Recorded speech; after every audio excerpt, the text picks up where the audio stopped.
എല്ലാവർക്കും പുതിയൊരു വീഡിയോയിലേക്ക് സ്വാഗതം. ഇന്ന് തയ്യാറാക്കാൻ പോകുന്നത് കറിനാരങ്ങ കൊണ്ടുള്ള അച്ചാറാണ്. ചില സ്ഥലങ്ങളിൽ ഇതിനെ വടുകപ്പുളി എന്നും പറയും. എരിവും പുളിയും നിറഞ്ഞൊരു നാരങ്ങ അച്ചാറാണ് ഇത്. ചട്ടി ചൂടായി വരുമ്പോൾ 1/2 കപ്പ് നല്ലെണ്ണ ചേർത്ത് എണ്ണ ചൂടായി വരുമ്പോൾ അതിലേക്ക് 2 ടീസ്പൂൺ കടുക്, 1 ടീസ്പൂൺ ഉലുവ എന്നിവ ചേർത്ത് കൊടുത്ത് ഒന്ന് പൊട്ടി വന്നതിന് ശേഷം 5 തണ്ട് കറിവേപ്പില, 100 ഗ്രാം വെളുത്തുള്ളി, 6 പച്ചമുളക് ചെറുതായിട്ട് അരിഞ്ഞത്, ഒരു മീഡിയം സൈസിലുള്ള ഇഞ്ചി നീളത്തിൽ അരിഞ്ഞത് എന്നിവ എണ്ണയിലേക്ക് ഇട്ടുകൊടുത്ത് മൂപ്പിച്ചെടുക്കാം. ഇവ പെട്ടെന്ന് വഴന്നു വരുന്നതിന് ആവശ്യമായ ഉപ്പ് ചേർത്ത് ഇളക്കിയെടുക്കാം. ഈ സമയം മീഡിയം ഫ്ലെയിമിൽ ഇട്ടുകൊടുത്ത് വേണം ഇവ മൂപ്പിച്ചെടുക്കാനായിട്ട്. ഇവയിലേക്ക് 1 ടീസ്പൂൺ മഞ്ഞൾപ്പൊടി, 1.5 ടീസ്പൂൺ കായപ്പൊടി, 3 ടേബിൾ സ്പൂൺ അച്ചാറുപൊടി, 4 tablespoon Kashmiri chilli powder എന്നിവ ചേർത്ത് പച്ചമണം മാറുന്നവരെ വഴറ്റിയെടുക്കാനായിട്ട്.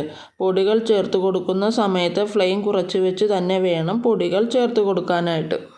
പൊടികളിലേക്ക് 1/2 കപ്പ് വിനാഗിരി ചേർത്ത് തിളപ്പിച്ചെടുക്കണം. എണ്ണ തെളിയുന്നവരെ തിളപ്പിച്ചെടുക്കാം.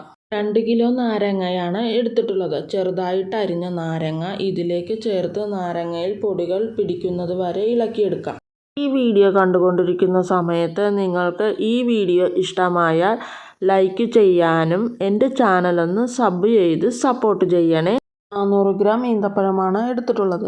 ഈ ഈന്തപ്പഴം കുരു കളഞ്ഞ് ഇതിലേക്ക് ചേർത്ത് കൊടുക്കുന്നത്. ഈന്തപ്പഴം നാരങ്ങയുമായി ഇളക്കി യോജിപ്പിച്ചെടുക്കാം. ഈ സമയത്ത് ആവശ്യത്തിന് ഉപ്പ് ചേർത്ത് കൊടുക്കാവുന്നതാണ്. നാരങ്ങയുടെ പുളിയൊന്ന് കുറയുന്നതിന് വേണ്ടി ഇതിലേക്ക് ശർക്കരപ്പാനി തയ്യാറാക്കി എടുക്കാം. ഒരു ഉണ്ട ശർക്കരയാണ് എടുത്തിട്ടുള്ളത്. പാനിയാക്കി അരിച്ചാണ് ഇതിലേക്ക് ചേർക്കുന്നത്. ശർക്കരപ്പാനി തണുത്തതിന് ശേഷമാണ് ഇതിലേക്ക് ചേർത്ത് കൊടുക്കുന്നത്. 1/2 കപ്പ് ശർക്കരപ്പാനിയാണ് ആദ്യം ചേർത്ത് കൊടുത്തിട്ടുള്ളത്. ചേർത്ത് കൊടുത്ത ശർക്കരപ്പാനി നാരങ്ങയുമായി ഇളക്കി യോജിപ്പിച്ചെടുക്കാം. തിളച്ചു വന്ന അച്ചാറിലേക്ക് വീണ്ടും ഒരു 1/2 കപ്പ് ശർക്കരപ്പാനി കൂടി ചേർത്ത് കൊടുക്കണം. രണ്ടാമത് ശർക്കരപ്പാനി ഒഴിച്ചു കൊടുത്തതിന് ശേഷം നന്നായി യോജിപ്പിച്ചെടുക്കാം. തിളച്ചു വന്നതിന് ശേഷം ഇടയ്ക്ക് ഇളക്കി കൊടുക്കണം. ശർക്കര പാനിയാക്കി ചേർത്തിട്ടുള്ളതിനാൽ അടിക്ക് പിടിക്കാതെ ഇളക്കി ഇതിലേക്ക് വെള്ളം വറ്റിച്ചെടുക്കണം. ഈ ഒരു പാകമാകുമ്പോൾ ഗ്യാസ് ഓഫ് ചെയ്ത് കൊടുക്കാം. അച്ചാർ ചട്ടിയിൽ തയ്യാറാക്കിയതിനാൽ ചട്ടിയുടെ ചൂട് കൊണ്ട് ഒന്നുകൂടി ഡ്രൈ ആകും. ഈ രീതിയിൽ അച്ചാറൊന്ന് തയ്യാറാക്കി നോക്കിയിട്ട് നിങ്ങളുടെ അഭിപ്രായങ്ങൾ കമൻറ്റ് ബോക്സിൽ രേഖപ്പെടുത്തണേ. ഈ വീഡിയോ നിങ്ങൾക്ക് ഇഷ്ടമായെന്ന് വിചാരിക്കുന്നു. പുതിയൊരു വീഡിയോയുമായി വീണ്ടും കാണാം.